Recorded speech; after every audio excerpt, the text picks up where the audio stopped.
Tantor Audio presents Mage-Guard of Hamor by L.E. Modesitt, Jr. Narrated by Kirby Heyborne. Nylon 1.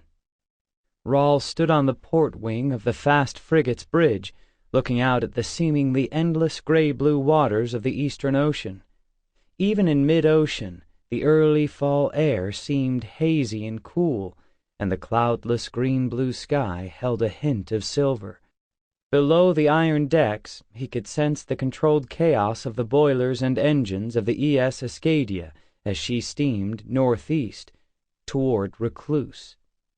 He could also feel the latent chaos of the powder in the locked iron magazines below the forward gun turret, with its twin guns. He glanced toward the covered center of the bridge, where Captain Jerison stood beside the officer of the day, both slightly back of the helmsman. Although the captain had been polite and courteous to both Rahl and Terrell, particularly toward the older Mage-Guard, Rahl could sense Jerison's distaste for his mission. As a fighting commander of the Hamorian Navy, the captain would have preferred a more active role in dealing with the rebellion in Meroe than to transport 2 Mage-Guard envoys to Nylon, even though the mission was designed to keep the black ships of Nylon from becoming involved in hostilities against the Emperor. Rahl glanced back as the frigate pitched forward, slicing through a heavy swell that sent spray flying back from the bow. 2 ratings in khaki trousers and collarless khaki shirts didn't even duck as the cool spray showered them. Rahl couldn't help but shake his head at how his life had twisted since he'd left Land's End more than a year before. He'd been exiled from the north of Recluce to the Black City of Nylon, and from there to Hamor, because he could not control his abilities with order. He'd been drugged with Namisa to destroy his memory after he'd discovered the thefts by the director of the Nylon Merchant Association, and ended up as a laborer in the ironworks of Luba, where he'd been rescued and trained by a self-exiled mage-guard, Terrell, who had once been the Emperor's mage-guard triad. Then Rahl had been posted to Swartheld as a junior mage-guard, where he'd uncovered the Geronyi pirate plot to destroy the merchant sector of the harbor, and killed his superior and destroyed the entire Nylon Merchant Association in the process of saving the rest of the merchant houses. As a result, he and Terrell were now being dispatched to Nylon to explain all that had happened. Yet, because Rahl had not learned enough about handling order, he knew he could not return permanently to Nylon. After his exile from Nylon and the conditions set forth for his return, if it were not for Debris, the healer whose image and warmth he could not forget, he would not have been looking forward to returning at all, because he had little more control over his abilities to handle order than when he had been dispatched, and because every time he thought about the events leading to his exile, he had to fight the anger and rage those memories sparked. "You're looking somber," observed Terrell. The thin-faced and angular mage-guard stepped to the bridge railing inboard of where Rahl stood. "You're concerned about the reception you might get?" Rahl nodded. He was concerned about 2 reactions, that of the Board of Magisters in Nylon, and that of Debris. "You're an official envoy of the Emperor," Terrell said. "The most they can do is tell you to depart once we've delivered our messages." "You're really the envoy, sir. You're a former triad, and I still don't see why anyone really needed me." "I suppose Gyrold told you about the triad?" "Yes, sir. He didn't tell me much, except that all the rumors were wrong, and that I was to tell anyone who suggested such that they were." Terrell shook his head. "They won't believe you. Rumors are far more attractive, as you will discover." Sir, you didn't say why anyone needs me." "Because, as I've told you several times," Terrell replied patiently, "they know who you are, and what you are, and they'll be able to tell that you're telling them the truth.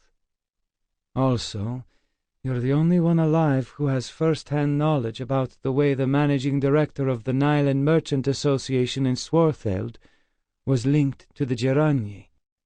Rahl supposed that was true, but what difference would it make?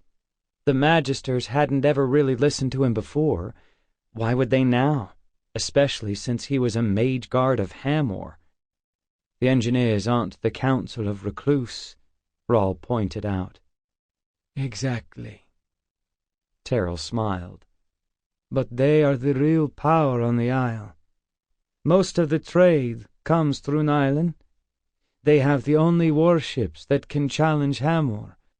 By dealing with the Magisters of Nyland, we will foment a certain amount of internal unrest in Recluce. That may focus their interest internally rather than on Hamor, because the Emperor is suggesting that the true power lies in Nyland, and not at Land's End. You said that Fairhaven might be aiding the rebels in Meroe. If that is so, why would Recluce want to get involved? They wouldn't want to do anything to help Fairhaven. No, they wouldn't. You're right about that.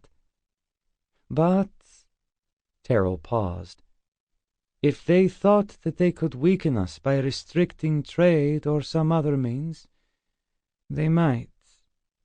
That's why we need to point out that the Geranyi were behind the attack on Swartheld, and that the Geranyi were willing to sacrifice the Nyland Merchant Association and all its goods and revenues in order to strike at Hamor. That confirms the Geranyi as an enemy of both Recluce and Hamor. That's also why the captain is making speed. We need to be the ones to explain what happened first, to show good faith and concern. The Council in Land's End has already declared the Geranyi as an enemy and restricted trade, Rahl said. They did that more than a year ago. But Nyland still trades with them, according to our people there. That embargo only applies north of the Black Wall. Rahl hadn't known that. Most trade comes through Nyland now, remember? Added Terrell. You'll need to make the Geranyi role clear. I will tell them the truth. They will be skeptical and they will ask you. You are to convey what you know completely truthfully. You will tell them exactly what happened, and you will also tell them that the Emperor will announce that the Geranyi were acting to cripple trade in Swartheld, but that they were stopped before they could complete their efforts. What if they ask about what I did? You tell them. If you'd done nothing, the Merchant Association still would have lost everything. Rahl nodded. That was certainly true enough, but he wondered if the Magisters would see it that way, and, even if they did, whether the traders would. He put his hand on the bridge railing to steady himself as the frigate pitched forward slightly, then rolled a bit to starboard on the recovery before righting herself. His eyes took in the port lookout, standing at the outboard end of the bridge, 5 cubits beyond the 2 mages. The rating had not even budged while Rahl was grasping to keep his balance. You had said that Swartheld would not be suitable for my further training, but you did not say what that training would be. Rahl finally ventured. I did not, replied Terrell. Rahl waited. Most of the Mage-Guards one sees are white and handle chaos. I assume you have noticed this? Yes, sir. The reason for that is obvious. They can deal with malefactors quickly, and the way in which they do also inspires fear and respect. One does not build a land on fear alone. Order is also required, but mastering order and understanding its uses takes far longer and much more work. In your case, because you are a natural order mage, it will take even longer. On our return, you and I, as well as a number of other Order mages, will be sent to Meroe and placed at the disposal of Marshal Cherainat to assist him in dealing with the rebellion there. Terrell's lips curled into a wry smile. I am certain we will both learn a great deal. The rebellion is still continuing? Against the Emperor? It is likely to continue for a considerable time, Terrell replied. It appears that the Emperor's elder brother is behind it. Elder brother? All the Emperor's offspring are trained as leaders and administrators. Those who are unqualified are exiled. The one who succeeds is not necessarily the oldest, but the one in the bloodline who the Triad and the High Command feel is best qualified. The older mage laughed. There have been mistakes, but not so many as when the Emperor's successor was always the eldest son. The oldest son was the administrator in Meroe? Asked Rahl. He still is, and he has trained and raised his own army. The more Rahl learned about Hamor, the less he knew, or so it seemed. He glanced out to the horizon. Even though there were no clouds in sight, he had the feeling that there would be storms ahead. 2. The voyage back to Nylon aboard the Escadia was far swifter than had been Rahl's trip to Swartheld aboard the Diev more than a year earlier. Upon occasion, the glasses passed more quickly, particularly when Terrell was working with Rahl on sharpening his order senses and abilities. Rahl also wrote a letter to his parents, explaining what had happened in general terms, and that while he would be in Nylon, it would only be for a few days before he had to return to Hamor, since he had certainly not gained the control of his order abilities required by the Magisters. He thought he had enough coins to have the letter sent from Nylon. Writing the letter, careful as he was, did not take all that much time, and all too often Rahl found himself somewhere at the railing, staring out at the seemingly endless Eastern Ocean, and wondering if he would ever gain full mastery of order abilities. Or would he always be limited to little more than what he could now accomplish? Then there was Debris. What could he really do except talk to her? He had no future in Recluce, at least not any time soon, and she was years older. Yet he shook his head. He could only see her, if she'd even agree to that. Early on 5-day morning, a long, dark shape appeared on the horizon, and shortly thereafter, Captain Jerison ordered the envoy ensign to the top of the mast, an oblong white flag bordered in green. By midday, the southern end of Recluce was clearly visible dead ahead, but Rahl was more concerned about what he sensed approaching. Aft on the starboard side of the Escadia, and a good K to the east, Rahl could sense a concentration of order, a blackness that he could not see with his eyes. At that moment, Terrell climbed the ladder to the starboard wing of the bridge, joining Rahl and nodding to the junior Mage-Guard.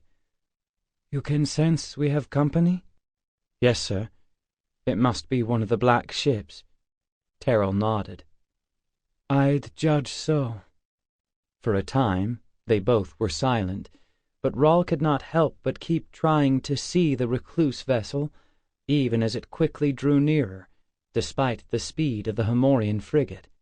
It's faster than I'd realized, admitted Terrell. It's a good thing we're here, although they wouldn't have as much of an advantage as they'd think. Sir? The older mage gestured in the direction of the unseen vessel. The closer they get, the easier it is to calculate where they are. Look aft. You can see the wake. They've probably got their screws set deeply to minimize it, but if they get close enough, a good gunner could calculate where they are. They're most dangerous at dusk and at night, when you can't see the wake clearly.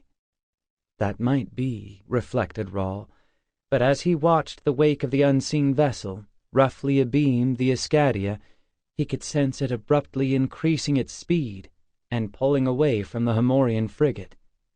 Before its wake vanished, Rahl could see that it was headed toward the southernmost tip of Recluce and the black city and port of Nylon.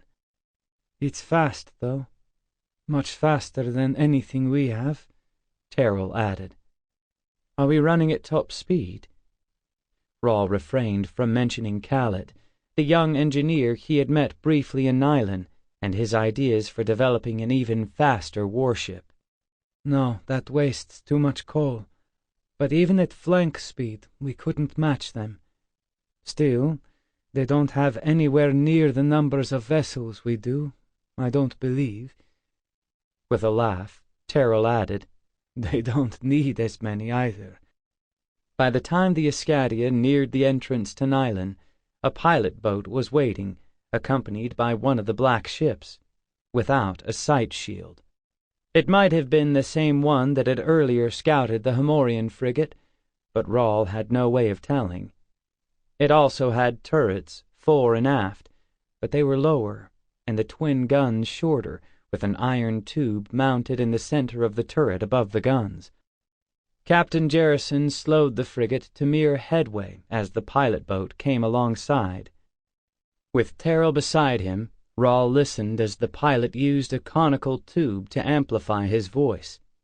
For a moment, Rahl didn't understand a word, before he realized that the pilot and the captain were speaking Low Temple and not Hamorian. "Diplomatic mission to the magisters and engineers of Nylon," replied the captain. "Welcome. You'll be berthed at the first set of piers on the north side of the harbor. The pier will have a berthing flag on the end, green square on white. Deeper water there. Would you like a pilot? No, that's a negative. We'll lead you in. Thank you. We'll need as much headway as we're now making. You'll have it, Captain." Within moments, the pilot boat pulled away, and the frigate followed, picking up slightly more speed as they followed the boat toward the main channel into the harbor. "The piers where they're berthing us are the ones where the black ships are docked." Rahl pointed to the northwest end of the harbor. "That makes sense. They want to keep an eye on us and have the ability to make sure we behave ourselves." Terrell offered a half-smile. "They shouldn't know what happened in Swartheld yet, anyway. That was one reason why the captain pushed it. The Emperor wanted us to deliver the news before anyone else, but that also means that the magisters will be skeptical of our appearance under a parley banner." Rahl glanced northward at the black stone buildings and dwellings rising from the harbor onto the long, sloping hill. He thought he could see the training center and the small park below it. In the distance, he could make out a faint, dark line. "You can see the black wall. It runs across the entire isle." "Is it as great as they claim?" asked Terrell. "All the stones are the same size, at least in the parts of the wall I've seen, and it's order protected for its entire length." Rahl did not wish to mention his own difficulties with the wall, those that had been the final element in assuring his exile. "It is impressive." As the Escadia neared the piers, Rahl noted that there was no sight shield in place, and that the 4 long piers were totally empty. "They've moved out all the black ships, or the one that scouted us was the only one here," replied Terrell. "That's more likely. They don't have that many of them." Rahl had to wonder how Terrell knew that when he didn't, and when he hadn't even been able to see how many of the black ships had been berthed in Nylon in the whole time he'd been in the city. "There are ways," Terrell answered the unspoken question. "The sea marshals analyze all reports of the sightings of the black ships. Even if they can't identify them or know for certain, it's a pretty fair wager that a wake from an unseen high-speed vessel is from a Recluce black ship, and most of the time when they're at sea, They don't hold the side shields except when they're close to Hamorian warships or pirate vessels. It's too hard on the mages, and they can't have that many. Doesn't Recluce have more black mages than many lands? That's true. There were far more mages among those who founded the isle, but even so, Hamor is more than 1,000 times the size of Recluce, and doubtless has hundreds of times the number of people, even with the great eastern desert and the high grasslands. Terrell smiled faintly. And Hamor does not exile any of its mages.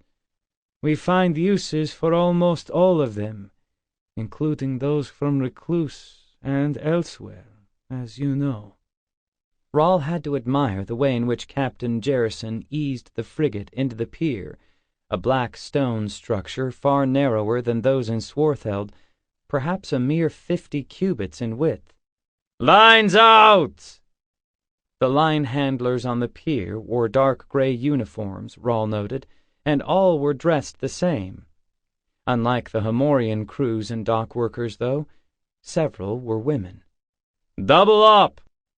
Only after the frigate was secured to the heavy bollards and the fenders were all in place did the captain order the gangway lowered. By then it was late afternoon, and the sun was not that high over the Gulf of Kandar to the west of Nylon. Almost immediately, a thin man in the same dark gray as the line handlers appeared on the pier, walking down it toward the Escadia. Rahl followed the captain and Terrell down from the bridge to the quarterdeck, standing behind them as they waited. The lanky figure who walked up the gangway also wore silver insignia on his collars and a visored cap with a silver emblem of a trident crossed with a cannon, clearly an officer. "Permission to come aboard?" "Granted," replied Jerison in accented but correct low tempo. "You're more than welcome. Jerison, captain and commanding. Senior Captain Herald." "Senior Captain," Terrell said politely in precise low tempo. "I am Senior Mage-Guard Terrell, assigned as envoy to the Magisters of Nylon, and this is Mage-Guard Rahl, assigned as assistant envoy." "It has been some time since a Hamorian warship has sought port here on a peaceful mission," observed Herald. "I assume that with the Parley Ensign your mission is peaceful." "We are here to convey information to the Magisters that we sincerely hope will assure continued peace between Recluce and Hamor," replied Terrell. "Past hostilities have proved costly to both lands, but there have been some recent events in Swartheld that suggest others would pit us against each other, and the Emperor would like to make certain that the Magisters of Nylon understand the background of such events." Herald frowned. "As far as we are concerned, Senior Captain," Terrell went on, "you are more than welcome to be present when we meet with the Magisters. We have no secrets, but, obviously, we would prefer to inform all those concerned at one time." The senior captain's frown became a scowl. "You are suggesting less than welcome news." "I can assure you that no vessels of Recluce have been involved, nor are there any hostilities that have taken place. But we wish to inform the Magisters of certain events involving Geranyi pirates and their attempts to attack the merchanting sector of Swartheld." Herald's scowl was replaced with an expression half frown and half puzzlement. "I trust that you can convey our request," Terrell said politely. "We would not have traveled the breadth of the Eastern Ocean if the Emperor did not believe that the Magisters of Nylon should be informed of these events as soon as possible." "I can convey your request, envoy, but I cannot make any commitments for the Magisters. In the meantime, we welcome you here, and we will be more than happy to provide water and arrange for any coal or provisions you may require, at the same rates as those for our vessels." "Thank you." "If there's anything else you need, you can check with the piermaster. He's in the study in the building at the end of the pier." Harold frowned again. "You and your men have the freedom of our base here, but I'd like to request that they remain within the gate until we've conveyed your request to the magisters and received their instructions."